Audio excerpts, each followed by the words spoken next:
ભગવાન શિવને સમર્પિત પ્રદોષ વ્રત દર મહિને કૃષ્ણ પક્ષ અને શુક્લ પક્ષની ત્રયોદશી તિથિએ મનાવવામાં આવે છે. ભગવાન શિવને પ્રસન્ન કરવા માટે આ વ્રત ખૂબ જ ફાયદાકારક છે. આ તિથિ ભગવાન શિવને ખૂબ જ પ્રિય છે. આ વ્રતમાં ભગવાન શિવની પૂજા કરવાથી સુખી જીવન અને મનોકામનાઓ પૂર્ણ થાય છે.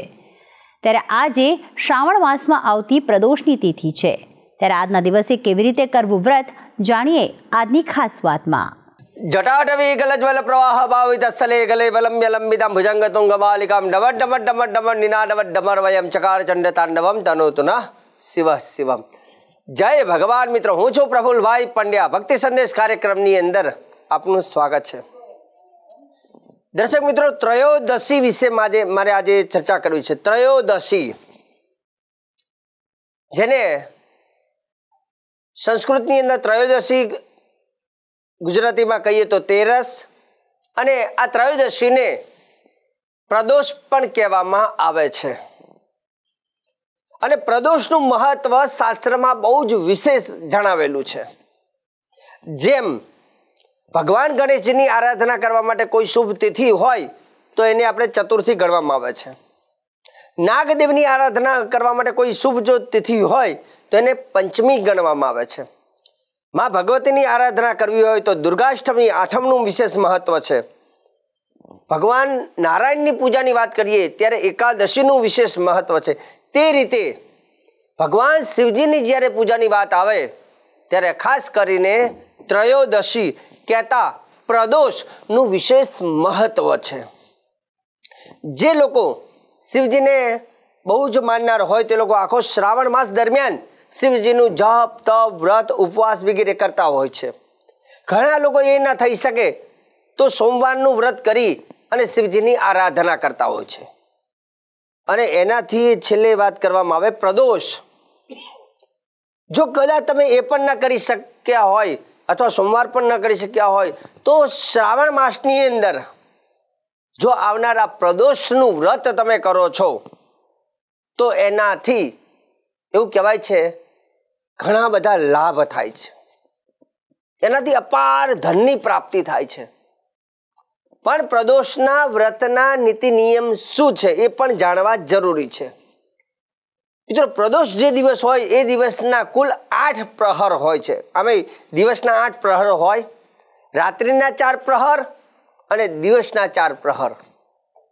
અને આ 8 પ્રહરની અંદર એક પ્રહર આવે છે જેને પ્રદોષ કાલ કહેવામાં આવે છે.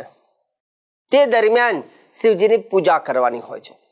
તો તમને પહેલાં તો એ જણાવી દઉં કે 8 પ્રહર જે દિવસના કયા છે અને રાત્રિના કયા છે. દિવસના જે પ્રહર જે છે ખાસ કરીને એમાં પૂર્વાહન કાલ, મધ્યાહન કાલ, અપરાહન કાલ અને સાયંકાલ, આ 4 કાલ એ સવારના. સાંજની વાત કરીએ તો પ્રદોષ કાલ, નિશિત કાલ, ત્રિયાયમ કાલ અને ઉષા કાલ. આ 8 કાલ છે. પરંતુ જે સાંજના સમયમાં પહેલું જે પ્રહર પ્રારંભ થાય છે એને પ્રદોષ કાલ કહેવામાં આવે છે. જેનો ખાસ કરીને સૂર્ય અસ્ત થાય તે દરમિયાન જે 48 મિનિટ છે, ત્યારબાદ જે 48 મિનિટ સૂર્યાસ્તની એને પ્રદોષ કાલ ગણવામાં આવે છે. અને આ પ્રદોષ કાલ સૂર્યાસ્તના સમયે એ દરમિયાન એ 48 મિનિટમાં શિવજીની પૂજા કરવાનું વિશેષ મહત્વ છે. રહી વાત કે આ પ્રદોષના વ્રત કોણ કરી શકે, તો શાસ્ત્ર એવું કહે છે કે પુરુષ અને સ્ત્રી બંને લોકો આ વ્રત કરી શકે છે. પ્રદોષકાલનો જે ઉપવાસનો નિયમ છે એવું કહેવાય છે કે આખો દિવસ સવારથી માંડીને સાંજ સુધી જ્યાં સુધી તમે પૂજા ના કરો ત્યાં સુધી તમારે ઉપવાસ કરવાનો છે, જેમાં દૂધ, કેળા વગેરે તમે જમી શકો છો. અને ત્યાર પછી પ્રદોષની શિવજીની પૂજા પૂર્ણ થયા બાદ તમે ભોજન લઈ શકો છો. પણ પ્રદોષની શિવજીની પૂજા પૂર્ણ થયા પછી ભોજન લેવાનું છે, પહેલાં નહીં.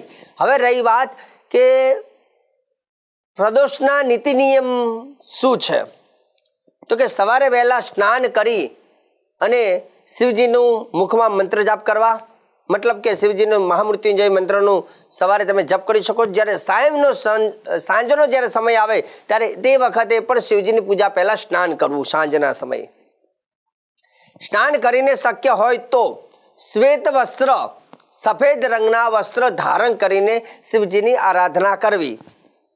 જો કે શ્વેત વસ્ત્ર ના હોય તો તમે પીળું પિતાંબર છે અથવા પૂજાના સારા વસ્ત્ર ધારણ કરી પણ બેસે. પણ શ્વેત વસ્ત્ર એટલે કે શિવજીને શ્વેત વસ્ત્ર બહુ પ્રિય છે. તો સાંજના સમયે શ્વેત વસ્ત્ર ધારણ કરીને પૂજા કરી શકો. પૂજાની અંદર રુદ્રાક્ષ અને ભસ્મ આ ખાસ ધારણ કરવાની છે. જો ઘરમાં રુદ્રાક્ષની માલા હોય તો તે દરમિયાન સાંજે પૂજામાં, શિવજીની પૂજામાં બેસો તે વખતે ગળામાં રુદ્રાક્ષની માલા ધારણ કરી અને ભાગ્યમાં ભસ્મ લગાવી અને ત્યાર પછી ભગવાન ભોલેનાથની પૂજા કરવાની છે. પણ પૂજન કરતા પહેલા તમારે સૌ પ્રથમ પહેલા પોતાના ભાગ્યમાં તિલક કરવાનું, 3 વખત ઓમ નમઃ શિવાય મંત્ર બોલીને આચમન કરવાનું, મતલબ જલ પીવાનું, અને ત્યારબાદ હાથમાં જલ રાખીને સંકલ્પ કરવાનો કે હે ભગવાન, હું આ પ્રદોષનું વ્રત કરું છું, આનાથી મને મારા મનના મનોરથ પૂર્ણ થાય એવો સંકલ્પ કરવાનો. મનની ઈચ્છા હોય રજૂ થાય એ ભગવાનને કહેવાની. ભગવાન શિવજીની ષોડશોપચાર પૂજન કરવાનું, મતલબ કે પહેલા ગણપતિ દાદાની પૂજન કરવાનું, તિલક વગેરે, તિલક, ચોખા, પુષ્પ અને ગુડ કહેતા ગોળનો પ્રસાદ ગણપતિને જમાડવાનો. અને ભગવાન શિવજીની ષોડશોપચાર પૂજન, મતલબ કે ભગવાન શિવજીને દૂધ, દહીં, ઘી, મધ, સાકર વગેરે દ્રવ્યથી શિવજીની સરસ મજાની પૂજા કરવાની. અને દૂધનો અભિષેક, દહીંનો અભિષેક, શેરડી હોય, મધ હોય, તો આ બધા અલગ અલગ દ્રવ્યથી તમે તમારા ઘરમાં એક મોટા પાત્રની અંદર શિવલિંગ મૂકીને આ બધા દ્રવ્ય દ્વારા શિવજીની સાંજના સમયે પૂજા કરવાની છે. અને પૂજા પૂર્ણ થાય એટલે શિવજીને ખાસ કરીને બિલીપત્ર, પ્રદોષના દિવસે બિલીપત્ર ચોક્કસ શિવજીને અર્પણ કરવાના છે. કેમ કે બિલીપત્ર અર્પણ કરવાથી સમસ્ત પાપો ક્ષય થઈ જાય છે.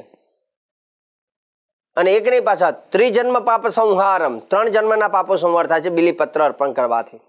ભગવાન શિવજીને પ્રસાદ, ઘણાની ઈચ્છા થાય કે મારે ભોલેનાથને પ્રસાદ જમાડવો છે. તો કયો પ્રસાદ? તો કે ખીર બનાવવાની છે અને ખીર ભગવાનને જમાડવાની છે. અને ત્યાર પછી એ ખીર જેને વ્રત કર્યું હોય એ લોકો ખીરનો પ્રસાદ તરીકે ગ્રહણ કરી શકે છે. શક્ય હોય તો પ્રદોષના દિવસે બ્રાહ્મણોને સફેદ વસ્ત્રનું દાન કરવામાં આવે તો પણ પ્રદોષનું ફળ મળે છે. પ્રદોષની પૂજા તમે શિવજીની પૂર્ણ કરો છો. પૂજા શક્ય હોય તો ષોડશોપચાર પૂજન કરવું. કદાચ એવું લાગે કે ભાઈ અમે કોઈ એવી જગ્યાએ છીએ જ્યાં પૂજા નથી કરી શકતા, ત્યારે ભગવાન શિવજીનું એક તાંડવ છે, એ તાંડવનો પાઠ કરવો. શિવ તાંડવ જેને કહેવાય, જે તમે વાંચીને પણ શિવ તાંડવ બોલી શકો છો. અને એ ના ફાવે તો આજે તો ઘણા બધા સ્તોત્ર યુટ્યુબની અંદર આપણને જોવા મળતા હોય છે, તો એવું આપણે શ્રવણ કરવાનું. કોઈ બોલતું હોય તો એને શ્રવણ કરવાથી પણ ફાયદો થાય છે. કેમ કે શિવ તાંડવનું એવું લખ્યું છે કે પ્રદોષના દિવસે જો શિવ તાંડવ ભગવાન શિવજીને સંભળાવવામાં આવે છે તો એના ઘરે સદૈવ લક્ષ્મીનો વાસ થાય છે. લક્ષ્મી સદૈવ એના ઘરમાં સ્થિર રહે છે. અને તમને કદાચ કહી દઉં કે આવું શિવ તાંડવ જે છે એ કોને ગાયું હતું? તો કે રાવણે. અને શિવજીને આ શિવ તાંડવ રાવણ સંભળાવે અને શિવજી એને વરદાન આપે અને શિવજીની કૃપાથી રાવણ દશાનંદ, એવું કહેવાય છે લંકા પણ સોનાની હતી. અપાર ધન અને ઐશ્વર્ય એના ત્યાં રહે છે. કેમ કે શિવ તાંડવમાં બહુ જબરજસ્ત શક્તિ રહેલી છે. એટલે તો શિવ તાંડવના લગભગ શ્લોક જે છે 16-17ની આજુબાજુમાં કદાચ શ્લોકો હશે, પણ સુંદર શિવ તાંડવ છે. જટાટવી ગલજ્વલ પ્રવાહ પાવિત સ્થલે ગલેવલમ્ય લંબિતમ ભુજંગ તુંગ માલિકમ ડમટ ડમટ ડમટ ડમટ નિના ડમટ ડમર વયમ ચકાર ચંડ તાંડવમ તનુતુના શિવસ્યમ જટાકટા હસમ રમમ ડમન નીલંપની જરી વિલોલ વિચવલ્લરી વિરાજમાન મૂર્ધની ધગત ધગત ધગત ધગત લલાટ પટ્ટ ભાવકે કિશોર ચંદ્રશેખરે રતિ પ્રતિક્ષણમ મમ. દર્શક મિત્રો, આવી રીતે શિવજીના સ્તોત્ર છે. તમને જે રીતે ભાવે તે રીતે શ્રવણ અથવા વાંચીને કરી શકો. પણ છેલ્લે શિવ તાંડવ જે રાવણે, દશાનંદ કહેતા રાવણે જે ગાયેલું છે, એમાં છેલ્લા શ્લોકમાં એવું લખેલું છે કે પૂજા વસાન સમયે દશવક્ત્ર ગીતમ યહ શંભુ પૂજનમિદમ પઠતિ પ્રદોષે. પઠતિ પ્રદોષે એટલે એવું શબ્દ વાપરવાનો છે. પ્રદોષના દિવસે જે વ્યક્તિ શિવ તાંડવનું પઠન એટલે કે બોલે છે અને અથવા ન ભાવે તો શ્રવણ કરે છે. તો તસ્ય સ્થિરામ રથ ગજેન્દ્ર તુરંગ યુક્તમ લક્ષ્મી સદૈવ સુમુખી પ્રદદાતિ શંભુ.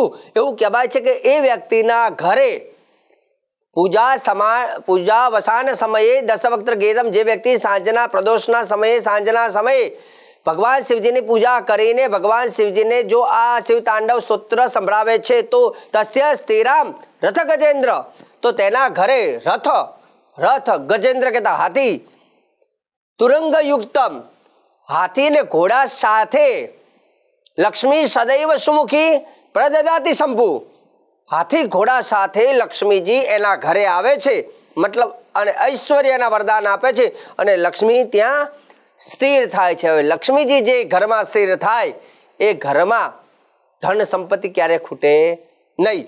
તો દર્શક મિત્રો, ખાસ કરીને પ્રદોષના દિવસે સાંજના સમયે શિવજીની પૂજા કર્યા બાદ રાવણ દ્વારા રચિત શિવ તાંડવ સ્તોત્ર ભગવાન શિવજીને ચોક્કસ સંભળાવવું અને એનાથી સદૈવ લક્ષ્મી તમારા ઘરમાં સ્થિર રહે છે. અને લક્ષ્મી આવે એટલે દુનિયાની અંદર બધા દુઃખો ચાલ્યા જાય છે. તો આ હતું પ્રદોષનું વ્રત અને પ્રદોષનો મહિમા.